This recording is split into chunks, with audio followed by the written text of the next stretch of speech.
ഒരു യുദ്ധവിമാനം ആകാശത്തേക്ക് പറന്നുയരുമ്പോൾ നമ്മൾ കാണുന്നത് അതിൻ്റെ വേഗം, നമ്മൾ മനസ്സിലാക്കുന്നത് അതിൻ്റെ ശക്തി, നമ്മൾ കേൾക്കുന്നത് അതിൻ്റെ ശബ്ദം. പക്ഷേ ആ ശക്തിയുടെ പിന്നിൽ ഒളിഞ്ഞിരിക്കുന്നത് എന്താണെന്ന് നിങ്ങൾ എപ്പോഴെങ്കിലും ചിന്തിച്ചിട്ടുണ്ടോ? ഒരു രാജ്യം ശരിക്കും ശക്തിയുള്ളതാണോ എന്ന് അത് നിർമ്മിക്കുന്ന ഫൈറ്റർ ജെറ്റുകൾ കൊണ്ട് മാത്രം തീരുമാനിക്കപ്പെടുന്നില്ല. അവയ്ക്ക് ജീവൻ നൽകുന്ന എഞ്ചിൻ, അതുകൊണ്ടാണ് നമ്മൾ മനസ്സിലാക്കുന്നത്. ഇന്ന് ഇന്ത്യ എടുത്തിരിക്കുന്നത് അത്തരത്തിലൊരു നീക്കമാണ്. ഭാവിയിലെ വ്യോമശക്തിയുടെ ദിശ തന്നെ മാറ്റാൻ പോകുന്ന ഒരു വലിയ തീരുമാനം. ആഴത്തിൽ തന്നെ പരിശോധിക്കാം. Let's check in detail. Welcome to the point. ഇന്ത്യയുടെ ഗ്യാസ് ടർബൈൻ റിസർച്ച് എസ്റ്റാബ്ലിഷ്മെന്റ് അഥവാ GTRE ഇപ്പോൾ ഒരു വലിയ പദ്ധതിയുമായി മുന്നോട്ട് വന്നിരിക്കുകയാണ്. ഇന്ത്യൻ കമ്പനികളോട് അവർ പറയുന്നത് വളരെ വ്യക്തമായ ഒരു കാര്യമാണ്. നമ്മുടെ സ്വന്തം ജെറ്റ് എഞ്ചിൻ നിർമ്മിക്കാൻ നിങ്ങൾ തയ്യാറാണോ എന്നതാണ് അവർ ഉറക്കെ വിളിച്ചു പറഞ്ഞിരിക്കുന്നത്. ഇതൊരു സാധാരണ പദ്ധതിയല്ല. ഇത് ഇന്ത്യയുടെ സ്വയം പര്യാപ്തതയിലേക്കുള്ള ഒരു വലിയ ചുവടുവയ്പായി തന്നെ ഇതിനെ കണക്കാക്കേണ്ടതുണ്ട്. ഇപ്പോൾ വരെ ജെറ്റ് എഞ്ചിൻ എന്നത് ലോകത്തിലെ കുറച്ച് രാജ്യങ്ങൾക്ക് മാത്രം പൂർണ്ണമായി കൈവശമുള്ള ഒരു സാങ്കേതിക വിദ്യയാണ്. അമേരിക്ക, റഷ്യ, യൂറോപ്പ് ഇവയാണ് ഈ മേഖലയിലെ പ്രധാന രാജ്യങ്ങൾ. അപ്പോൾ നമ്മുടെ ഇന്ത്യയോ? പറഞ്ഞു തരാം.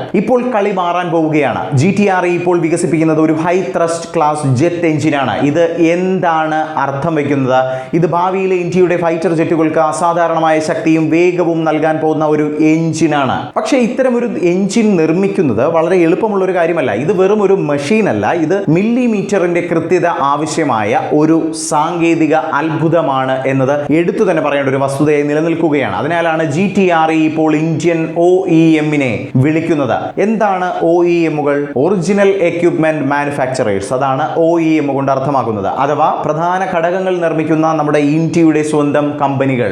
എന്താണ് ഇവരുടെ പങ്ക്? ഇവർ എന്താണ് നിർമ്മിക്കേണ്ടത്? എഞ്ചിന്റെ ചെറിയ ഭാഗങ്ങൾ മുതൽ അത്യന്തം നിർണായകമായ ഘടകങ്ങൾ വരെ നമ്മുടെ OEM-കളാവും നിർമ്മിക്കുക. പക്ഷേ ഇത് വെറും പാർട്സ് നിർമ്മിക്കൽ മാത്രമല്ല, ഇതൊരു പൂർണ്ണ എക്കോസിസ്റ്റം നിർമ്മിക്കലാണ്. അതായത് അത്യാധുനിക ഫാക്ടറികൾ, സ്പെഷ്യൽ ടൂളുകൾ, ടെസ്റ്റിംഗ് സംവിധാനങ്ങൾ, ക്വാളിറ്റി കൺട്രോൾ ഇവയെല്ലാം ഇന്ത്യയിൽ തന്നെ സജ്ജമാക്കണം എന്ന് സാരം. ഇത് വിജയിച്ചാൽ എന്താകും സംഭവിക്കുക? ഇന്ത്യക്ക് സ്വന്തം എഞ്ചിൻ ഡിസൈൻ ചെയ്യാനും നിർമ്മിക്കാനും പരിപാലിക്കാനും കഴിയുമെന്നത് വളരെ ചുരുക്കി തന്നെ നമുക്ക് പറയാൻ സാധിക്കും. ഇതൊരു വലിയ മാറ്റം തന്നെയാണ് കേട്ടോ. കാരണം ഇപ്പോൾ വരെ ഇന്ത്യക്ക് പലപ്പോഴും വിദേശ രാജ്യങ്ങളെ ഇക്കാര്യങ്ങളിൽ ആശ്രയിക്കേണ്ടി വന്നിട്ടുണ്ട്. പക്ഷേ ഇനി മേക്ക് ഇൻ ഇന്ത്യ വെറും ഒരു മുദ്രാവാക്യം മാത്രമല്ല, ഒരു യാഥാർത്ഥ്യമായി മാറുമെന്നത് നിസ്സംശയം പറയാൻ സാധിക്കും. ഇനി ഈ എഞ്ചിൻ എന്തിനൊക്കെയാകും ഉപയോഗിക്കുക? ഇത് ഭാവിയിലെ ഇന്ത്യൻ ഫൈറ്റർ ജെറ്റുകൾക്ക് വേണ്ടിയാണ്. അതായത് കൂടുതൽ വേഗം, കൂടുതൽ റേഞ്ച്, കൂടുതൽ ഫ്ലെക്സിബിലിറ്റി എല്ലാം ഒത്തൊരുമിച്ച് വരുന്ന ഒരു ലക്ഷണമൊത്ത എഞ്ചിൻ. പക്ഷേ ഒരു ചോദ്യം അവശേഷിക്കുന്നു. എന്തുകൊണ്ടാണ് എഞ്ചിൻ ഇത്രയും പ്രധാനപ്പെട്ടതായി മാറുന്നത്?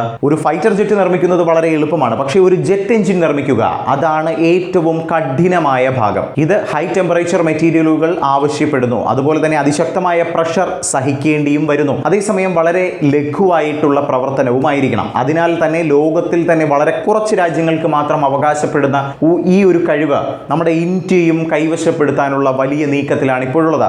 എന്തായാലും ഇന്ത്യൻ കമ്പനികൾ ഈ ഒരു പദ്ധതിയുമായി സഹകരിച്ച് മുന്നോട്ട് പോവുകയാണെങ്കിൽ പുതിയ ജോലികൾ സൃഷ്ടിക്കപ്പെടും, പുതിയ സാങ്കേതിക വിദ്യകൾ വികസിപ്പിക്കപ്പെടും. ഇന്ത്യയുടെ വ്യോമയാനം വളരെ വലിയ രീതിയിൽ തന്നെ വികസിക്കുമെന്നത് നിസ്സംശയം പറയാൻ സാധിക്കും.